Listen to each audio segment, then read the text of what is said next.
Dans cette région un peu perdue de la France, dans cette immense forêt des Landes qui s'étend sur des milliers d'hectares, mais dont certaines parties ont été ravagées à plusieurs reprises par de sinistres incendies, la vie se déroule calmement. Comme il y a un siècle, on recueille encore soigneusement, suivant un procédé artisanal et quelque peu barbare, la résine qui coule des blessures qu'on inflige au tronc des arbres. Ces arbres, ces pins maritimes, s'échelonnent à perte de vue et ondulent légèrement sous la brise de l'océan qui n'est pas loin.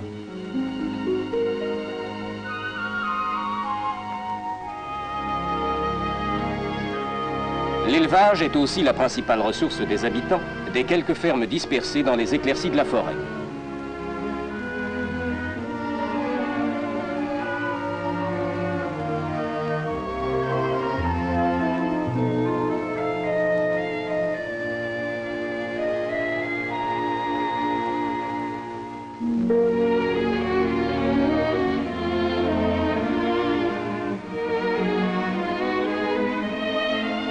À travers la Pinède, le petit train, lui aussi du siècle passé, évolue lentement, complétant cette vie ancestrale que pourtant récemment, des odeurs de pétrole ont commencé à troubler.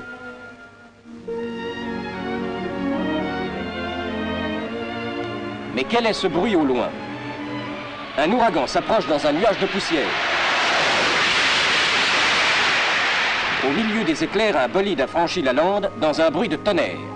Les chemins de fer français viennent de battre encore une fois et de loin le record du monde de vitesse sur rail. Déjà, le 21 février 1954, une locomotive électrique de la SNCF, la CC 7121, remorquant un train de 3 voitures, battait le record du monde entre Dijon et Beaune, atteignant la vitesse de 243 km à l'heure.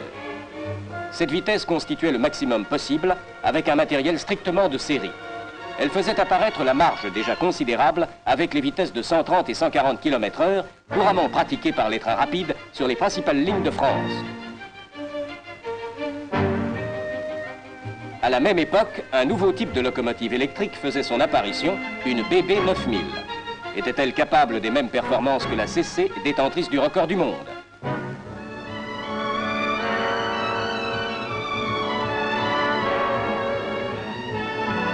D'autre part, les essais de Dijon avaient montré que la parfaite qualité de la voie française permettait des vitesses plus élevées, d'où l'idée d'atteindre celle de 300 km. Les deux locomotives à mettre en compétition ont été choisies parmi celles en service. Ce sera la CC 7107, sœur de la 7121, détentrice du record du monde 1954, construite par la société Alstom à 2 bogies de chacun 3 essieux moteurs, et la BB 9004, la nouvelle venue, construite par le groupement Le Matériel de Traction Électrique à 2 bogies de chacun 2 essieux moteurs seulement. Ces deux types de locomotives assurent le service des trains rapides sur Paris-Lyon, notamment du Mistral, le train le plus rapide d'Europe. Pour atteindre les vitesses envisagées, les machines avaient dû recevoir une préparation spéciale aux ateliers et chez les constructeurs. Modification des rapports d'engrenage entre les moteurs et les essieux. Adoption de roues monoblocs en acier. Remplacement des pantographes courants par des appareils spécialement étudiés et essayés au tunnel.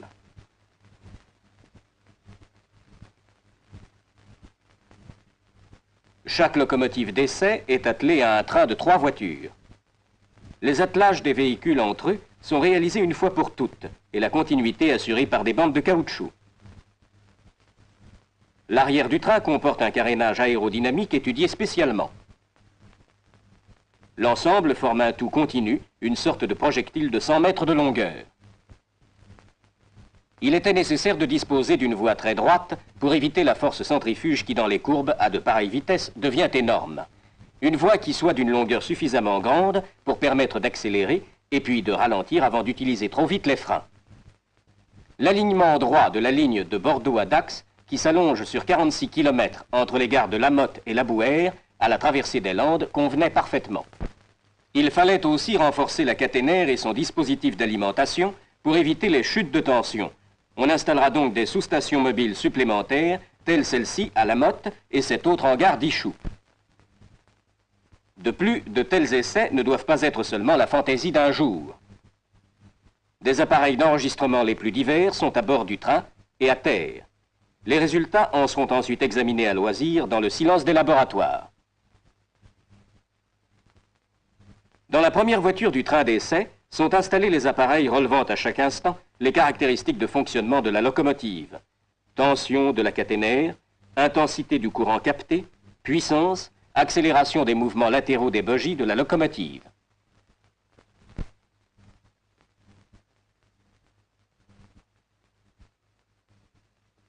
Les opérateurs surveillant les appareils sont en communication téléphonique constante avec la cabine de conduite de la locomotive.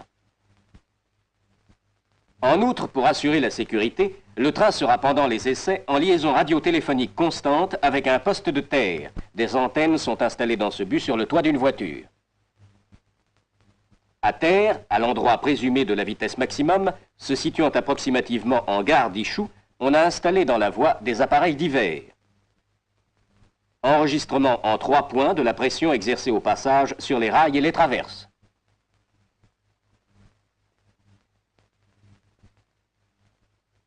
Mesure des contraintes exercées dans le métal du rail par comparaison avec un morceau de rail témoin placé à proximité. Mesure du déversement et du déplacement du rail. Les appareils de contrôle dans la voie sont réunis par des batteries de câbles électriques aux appareils d'enregistrement installés dans une voiture spéciale placée sur une voie de garage.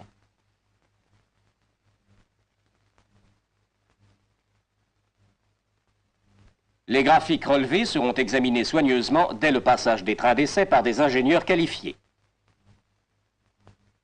Après chaque passage de train, on vérifiera la voie et on fera circuler une voiture spécialement équipée d'appareils mesurant au passage les caractéristiques principales de voie, dévers, écartement, ripage, etc.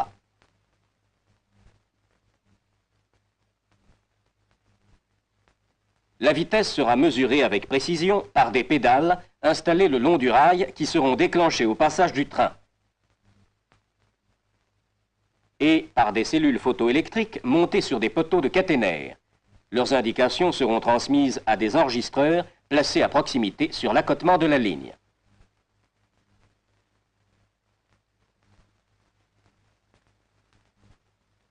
Une caméra automatique est installée dans la cabine de conduite de la locomotive pour filmer l'indicateur de vitesse et témoigner de l'authenticité. Tout est prêt, le grand jour est arrivé. Les 2 trains d'essai ont été amenés au dépôt de Bordeaux. Là, on procède aux ultimes vérifications sur une fosse de visite et on a pris les dernières mesures de sécurité.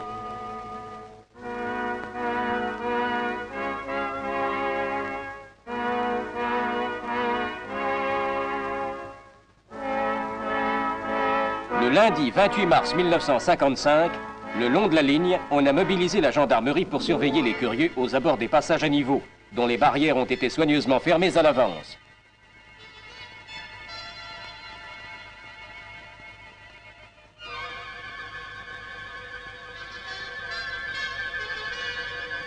Au passage à niveau sans barrière, où normalement le passage est libre, les cantonniers de la voie ont installé des barrières mobiles en toile, dites accordéons, qu'ils déploient en travers de la route.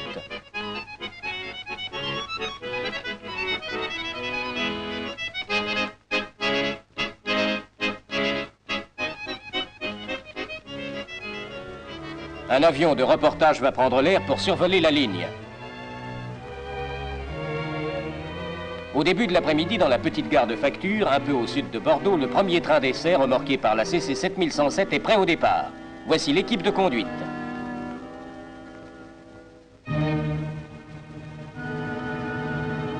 Monsieur Parmentier, directeur du matériel et de la traction, et Monsieur Nouvion, l'ingénieur en chef responsable des essais. L'heure du départ approche.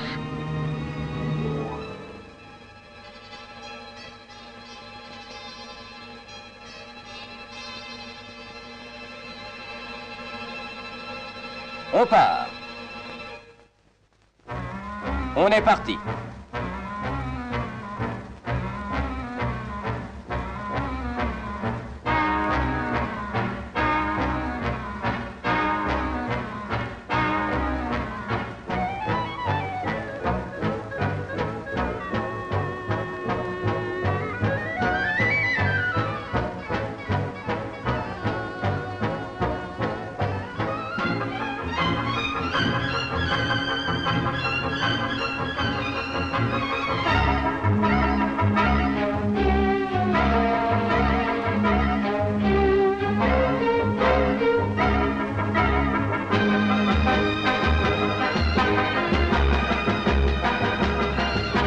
franchit la courbe de la gare de la Motte à la vitesse limite possible de 120 km à l'heure.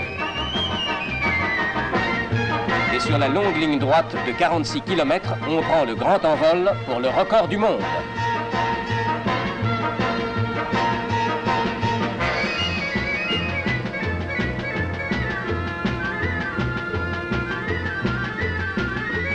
Déjà 150 km à l'heure, tout va bien.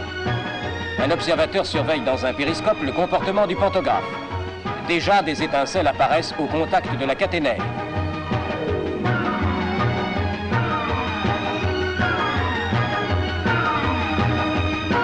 Les glaces avant de la locomotive sont protégées par un épais grillage pour arrêter les corps étrangers ou les oiseaux projetés par le vent furieux de la marche.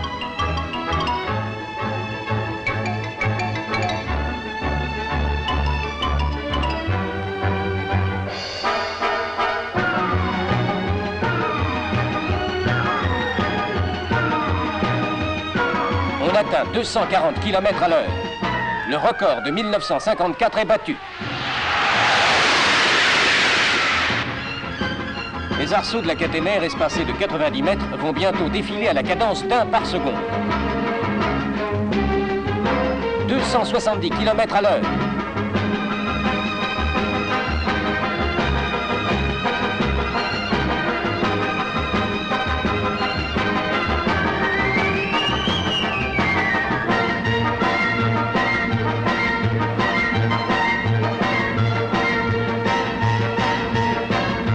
Le 300 est dépassé.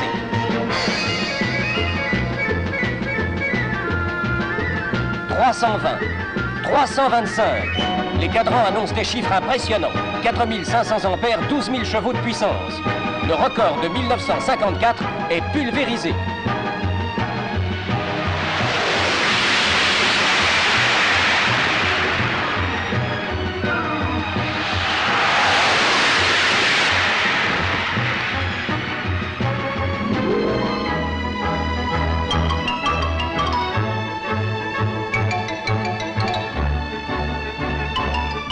Le train va commencer à ralentir, mais sur sa lancée, il va courir encore de longs kilomètres. On a le sourire maintenant dans la cabine de conduite.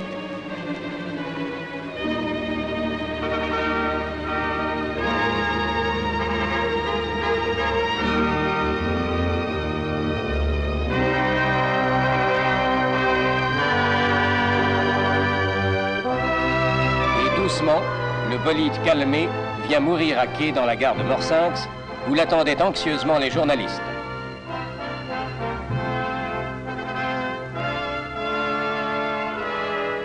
On discute ferme sur les premiers résultats, on évoque les émotions et les incidents de parcours, on se congratule avec chaleur. L'avion d'accompagnement ayant achevé sa tâche retourne atterrir à sa base.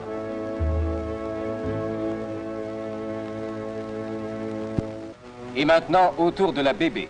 Le lendemain, mardi 29 mars, le second essai doit avoir lieu de bon matin. Sur la lande où tout est prêt de nouveau, le jour se lève.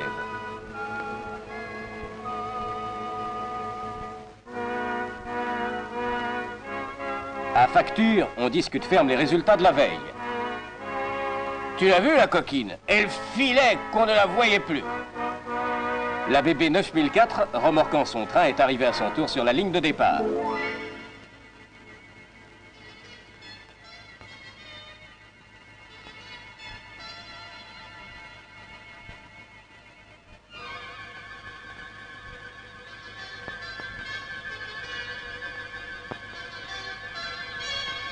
Il est 7h35, l'heure du départ.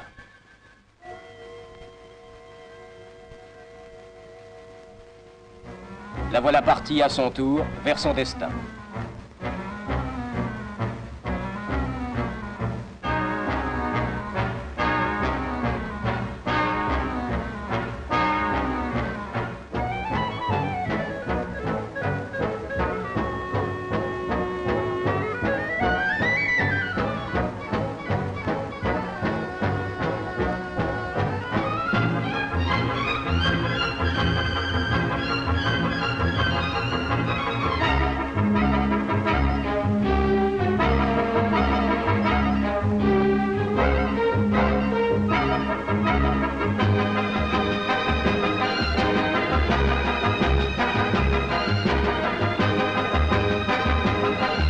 230 est atteint.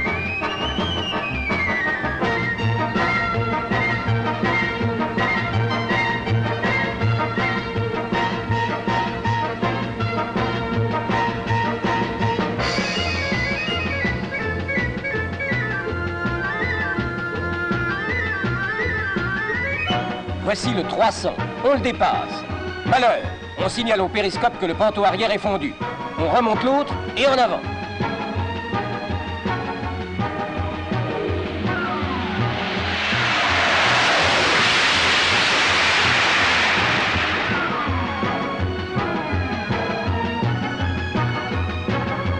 « 310.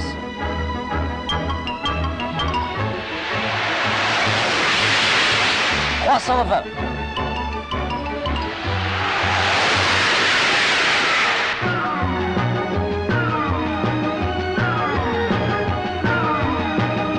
330. Même record qu'hier.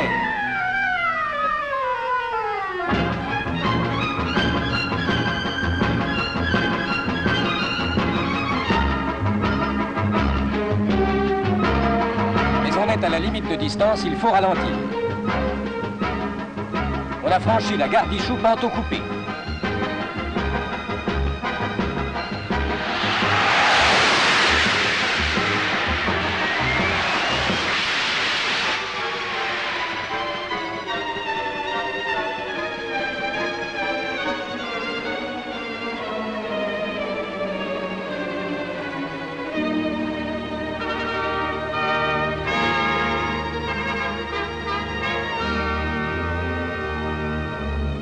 Et sans encombre, cette fois encore, on arrive en gare de Morsinx. Ex aequo, ex aequo. Même vitesse que la veille, crie-t-on avec enthousiasme aux journalistes.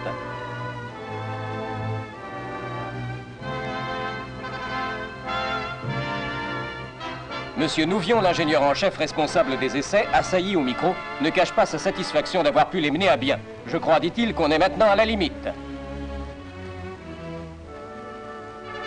C'est au tour de monsieur Parmentier, directeur du matériel et de l'attraction, qui annonce aux auditeurs de la radio le triomphal succès sans précédent. 331 km à l'heure pour les deux.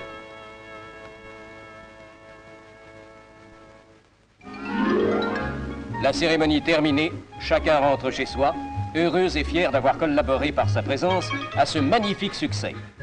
Pendant que la foule des hommes volages se détourne d'elle, la petite locomotive, triste et résignée, songe qu'elle aussi autrefois avait reçu bien des hommages.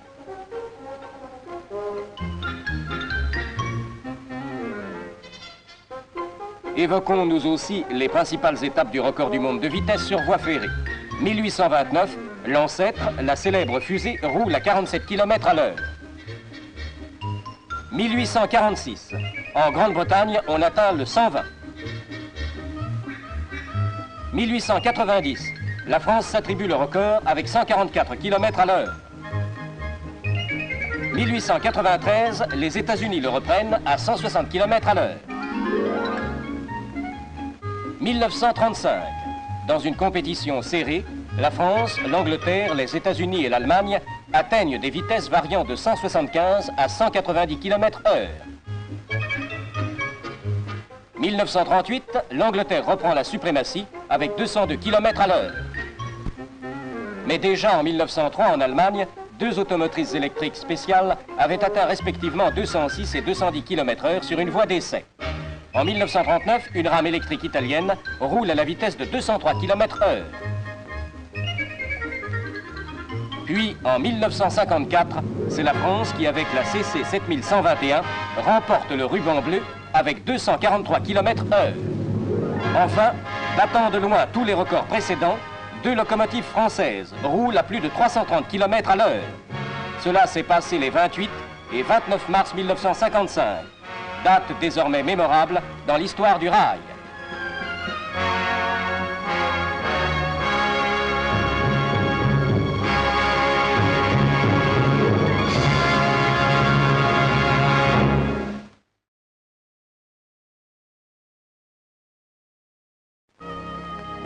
Dans cette région un peu perdue de la France, dans cette immense forêt des Landes qui s'étend sur des milliers d'hectares, mais dont certaines parties ont été ravagées à plusieurs reprises par de sinistres incendies, la vie se déroule calmement. Comme il y a un siècle, on recueille encore soigneusement, suivant un procédé artisanal et quelque peu barbare, la résine qui coule des blessures qu'on inflige au tronc des arbres. Ces arbres, ces pins maritimes, s'échelonnent à perte de vue et ondulent légèrement sous la brise de l'océan qui n'est pas loin. Tant récemment, des odeurs de pétrole ont commencé à troubler.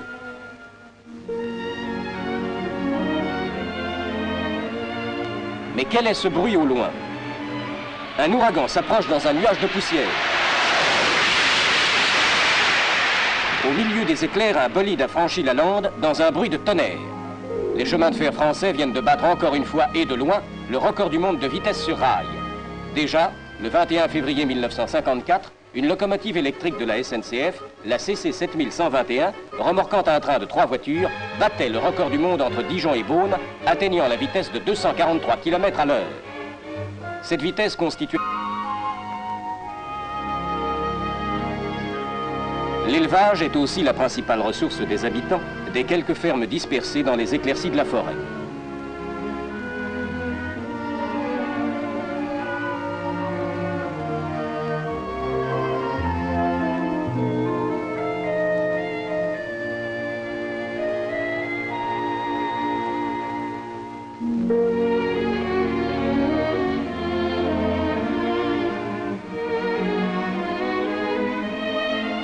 À travers la Pinède, le petit train, lui aussi du siècle passé, évolue lentement, complétant cette vie ancestrale que pour 300 km. Les 2 locomotives à mettre en compétition ont été choisies parmi celles en service. Ce sera la CC 7107, sœur de la 7121, détentrice du record du monde 1954, construite par la société Alstom à 2 bogies de chacun 3 essieux moteurs. Et la BB 9004, la nouvelle venue, construite par le groupement Le Matériel de Traction Électrique à 2 bogies de chacun 2 essieux moteurs seulement. Ces 2 types de locomotives assurent le service des trains rapides sur Paris-Lyon, notamment du Mistral, le train le plus rapide d'Europe. Pour atteindre les vitesses envisagées, les machines avaient dû recevoir une préparation spéciale osée le maximum possible avec un matériel strictement de série. Elle faisait apparaître la marge déjà considérable avec les vitesses de 130 et 140 km/h, couramment pratiquées par les trains rapides sur les principales lignes de France. À la même époque, un nouveau type de locomotive électrique faisait son apparition, une BB 9000. Était-elle capable des mêmes performances que la CC, détentrice du record du monde?